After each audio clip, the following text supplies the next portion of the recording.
زندگانی حسین دیتے ہیں کہ سب کو لنگر علی سے ملتا ہے، سب کو لنگر علی سے ملتا ہے، اور پانی حسین دیتے ہیں،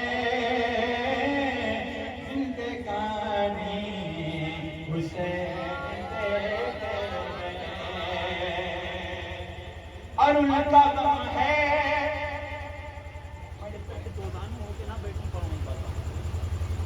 جب مجمع کو یاد دلانا ہو کہ کس طرح سننا چاہیے، علاج ہے غم کا، کہ ان کا غم ہے، علاج ہے غم کا، شادمانی حسین دیتے ہیں، زندگانی حسین دیتے ہیں، زندگانی حسین دیتے ہیں۔ بات مجھے پتا چلی کہ جو نئے سال مبارکباد کا جو مسئلہ قریب اور جناب آقا محمد رسول اللہ صلی اللہ علیہ وسلم کی واپسی ہو رہی تھی، تب اللہ کے نبی نے پیشن گوئی کی تھی اور فرمایا تھا کہ نینوا کا مقام ہے، یہاں پہ میرا بیٹا میرا حسین شہید کر دیا جائے گا، اپنے گھر والوں کے ساتھ شہید کیا جائے گا۔ تو حضرت مولا علی کی آنکھ میں آنسو آ گئے، اللہ کے نبی بھی رونے لگے کہ یہی وہ مقام ہے۔ اس وقت میں وہ کربلا نہیں کہا جاتا تھا، وہ نینوا کہا جاتا تھا۔ تاریخ میں آتا ہے کہ 2 محرم الحرام کو جب ابن زیاد کا خط آیا، حضرت حر لے کر آئے، حضرت حر لے کر خط پہنچے، حضرت حر لے کر آئے۔ جب آپ ایمان نہیں لائے تھے، آپ حسین کی طرف نہیں تھے، حضرت حر خط لے کر آئے۔ آنے کے بعد حضرت حر نے کہا کہ جو ہے اب آپ یہاں سے آگے نہیں بڑھ سکتے۔ امام علی مقام علیہ السلام نے مٹی سونگنے کے بعد کہا اب ہم یہاں سے آگے بڑھنا بھی نہیں چاہتے، اب ہم یہیں رکنا چاہتے ہیں، اب ہمارے یہی خیمے گڑیں گے۔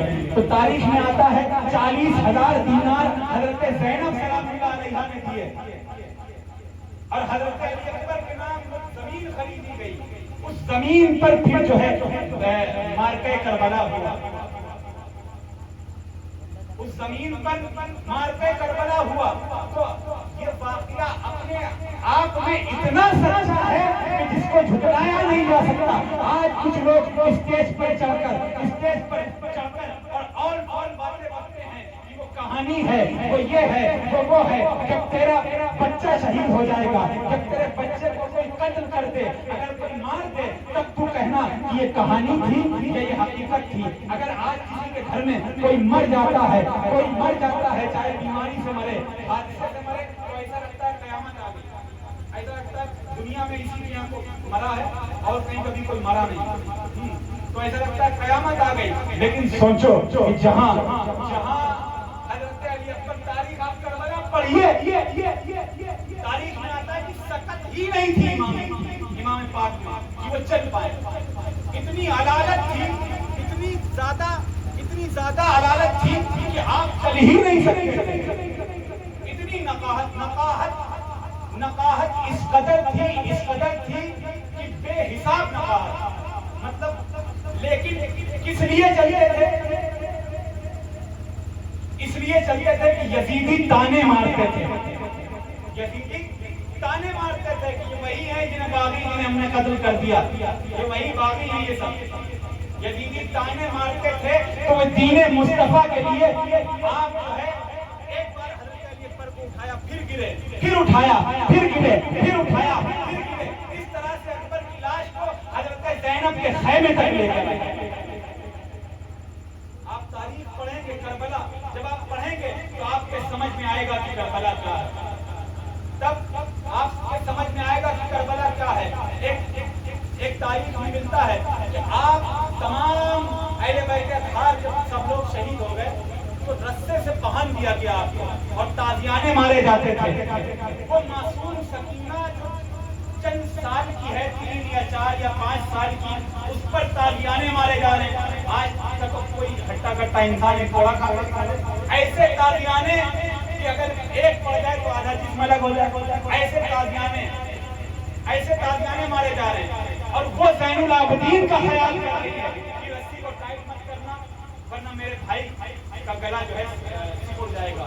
وہ اتنی چھوٹی سی بچی وہ اپنے بھائی کا خیال کر رہی ہے اور بھائی حضرت سکینہ کا خیال کر رہے ہیں. آپ کربلا پڑھیں گے تو آپ کو سمجھ میں آئے گا کہ کربلا کتنی سخت ہے, کربلا میں کتنی سختیاں ہوئی, کس طرح سے وہاں کوئی محتاج نہیں تھا, امام پاک محتاج نہیں تھے. ایک جناتوں کا ایک قافلہ ادھر سے گزر رہا تھا تو اس نے دیکھا کہ جو ہے امام علی مقام علیہ السلام جب اکیلے تھے. آپ فکر کرو, آپ سوچو, 8,000 مفتیوں نے فتوے دیے تھے. امام ابن خلدون لکھتے ہیں کہ 8,000 مفتی واجب القتل کا فتویٰ دیا تھا. کسی بھی حسینی کو یہ بتانے کی ضرورت نہیں ہے کہ وہ نمازی ہے کہ نہیں ہے, بلکہ ہر نمازی کو یہ بتانے کی ضرورت ہے کہ وہ حسینی ہے کہ نہیں ہے, کیونکہ کربلا میں نمازی تو تھے لیکن حسینی نہیں تھے. تو ہر حسینی کو, ہر نمازی کو یہ بتانے کی ضرورت ہے کہ وہ حسینی ہے کہ نہیں ہے, کیونکہ کربلا میں 8,000 مفتیوں نے فتوے دیے واجب القتل کے کہ حسین واجب القتل ہے, حسین واجب القتل ہے. تو ادھر نماز پڑھنے والے بھی موجود تھے, ادھر قرآن کی تلاوت کرنے والے بھی موجود تھے. کربلا کو اتنا سخت بنایا کہ امام اکیلے رہ گئے. سوچو 22,000 کا لشکر جرار اور ایک حق کا پیروکار بیچ میں کھڑا ہوا ہے. ہزاروں بھالے ہیں, ہزاروں تلواریں ہیں, 113 زخم ہیں جسم پر, اور وہ پھر بھی حق کی بات کر رہا ہے. کیسے بھول گئی اس کی قربانی, کیسے بھول گئی. آج لوگ غیروں کا دفاع کرتے پھرتے ہیں ہر جگہ, حسین کا دفاع نہیں کرتے. حسین کا ذکر اگر کرے کوئی تو ان کو تکلیف ہونے لگتی ہے. ان کو اگر حسین محرم میں تعزیہ اٹھا لیا تو تکلیف, حسین کا غم منا لیا تو تکلیف. ارے محرم میں ہی سب چیز ساری تکلیفیں تمہیں یاد آتی ہیں, اور دنوں میں کوئی تکلیفیں نہیں یاد آتی. ہمیں چاہیے کہ ایسے لوگوں سے دور رہیں جو امام سے دور کرتے ہیں. میں نے پھر کہہ رہا ہوں, اللہ نے فرمایا قرآن میں قُلْ لَا أَسْأَلُكُمْ عَلَيْهِ أَجْرًا إِلَّا الْمَوَدَّةَ فِي الْقُرْبَى. اے محبوب فرما دیجئے بنام اجر رسالت میں کچھ نہیں چاہتا سوائے اس کے کہ میری آل سے مودت کرو. مودت کا حکم آیا ہے قرآن میں. تو صحابہ نے پوچھا من قرابتک ہؤلاء الذین وجبت علینا مودتہم, کون وہ لوگ ہیں جن کی مودت واجب کر دی گئی. تو اللہ کے نبی نے فرمایا علی بن فاطمہ والحسن والحسین وابنہما, علی, فاطمہ, حسن اور حسین اور ان کے بیٹے, ان کی مودت تم پر واجب کر دی گئی. اب مودت کی تعریف سنو. مودت کسے کہا کرتے ہیں؟ مودت وہ ہوتی ہے, مودت کس کو کہتے ہیں؟ محبت یہ ہوتی ہے کہ ان کا بھی خیال رہے, ان کا بھی خیال رہے. اگر مولانا آفاق صاحب کو ہم سے مودت ہے تو پھر ان کو اپنا خیال نہیں رہے گا, بس ہمارا خیال رہے گا. ایک چھوٹا سا مودت کی معنی, چھوٹے اس کو مودت کہتے ہیں. کسی نے کہا پانی کو مچھلی سے مودت ہوتی ہے, نکال تو مر جاتی ہے. تو مودت کا حکم آیا, مودت کا حکم آیا, لیکن ہم سے محبت نہیں کری جا رہی. ہم حسین کے عالم کو, ان کے تعزیوں کو ایسے اس طرح سے ہم بچتے ہیں, اس طرح سے لوگوں کے ایسے لوگ ہمارے قوم میں, ہمارے معاشرے میں موجود ہیں جو تعزیوں سے چلتے ہیں, جو علم سے چلتے ہیں. پیچھے چلے جاؤ تو باتیں کرتے ہیں کہ وہ ایسے ہیں, فلاں ایسے ہیں, فلاں ایسے ہیں. ہم صرف اس لیے ایسے ہیں کیونکہ میرا نانا حسین ہے, وہ مظلوم ہے, وہ مظلوم کائنات ہے.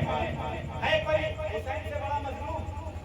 5 مظلوم دنیا میں سب سے بڑے جناب آقا محمد صلی اللہ علیہ وسلم, ان سے بڑا کوئی مظلوم نہیں. فاطمہ, علی, حسن, حسین, یہ 5 وہ مظلوم ہیں جن پہ دنیا کے ہر ستم ہوا.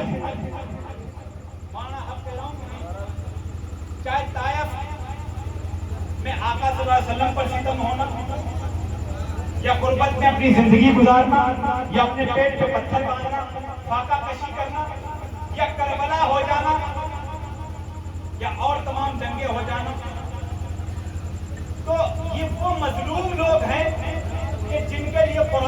کھل کے کہہ رہا ہے کہ ہم نے ان کی مودت تم پر واجب کر دی ہے، اب تمہیں یہ چاہیے کہ ہمیں قرآن کا حق ادا کرنا ہے کہ نہیں کرنا ہے۔ اب حق ہم اسی طرح ادا کریں گے۔ ہم جب حق ادا کرنے پہ آئیں گے تو کہیں عباس کا علم لے کر ہاتھوں میں نظر آئیں گے، جب ہم حق ادا کرنے پر آئیں گے تو کہیں امام علی مقام علیہ السلام کا تعزیہ کندھوں پر لے کر آئیں گے، حق ادا کرنے پہ آئیں گے تو کہیں سبیلے لگاتے نظر آئیں گے، جب ہم حق ادا کرنے پہ آئیں گے تو کہیں کھچڑا بناتے نظر آئیں گے، جب ہم حق ادا کرنے پر نظر آئیں گے تو لنگر حسین لگائیں گے، ہم لوگوں کو پانی پلائیں گے، کیونکہ یہ درس آپ جانتے ہیں حضرت امام زین العابدین کے دور میں ابن زیاد 3 دن آپ کے گھر پر رہا، حضرت زین العابدین کے گھر پر رہا، 3 دن ہو گئے، سبیلے سبیل لگاتے تھے۔ ابن زیاد نے پوچھا، جب تیسرے دن جانے لگا تو پوچھنے لگا،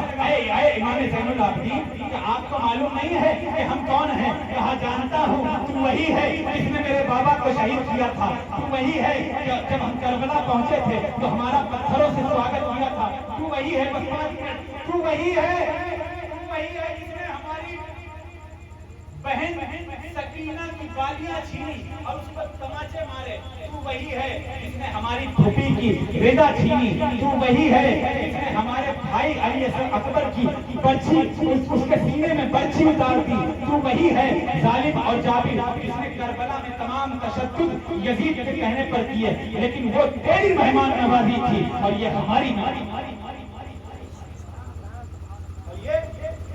مہمان نوازی ہے۔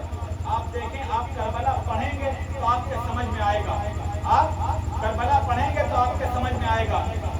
تاریخ میں آتا ہے کہ حضرت مولا کائنات رضی اللہ تعالیٰ عنہ سبیل لگایا کرتے تھے، امام حسین سبیل لگاتے تھے، امام حسن سبیل لگاتے تھے، تو امام حسین چھوٹے سے تھے، بچے امام حسین کی طرف آتے ان کو مل نہیں پاتا، تو امام حسین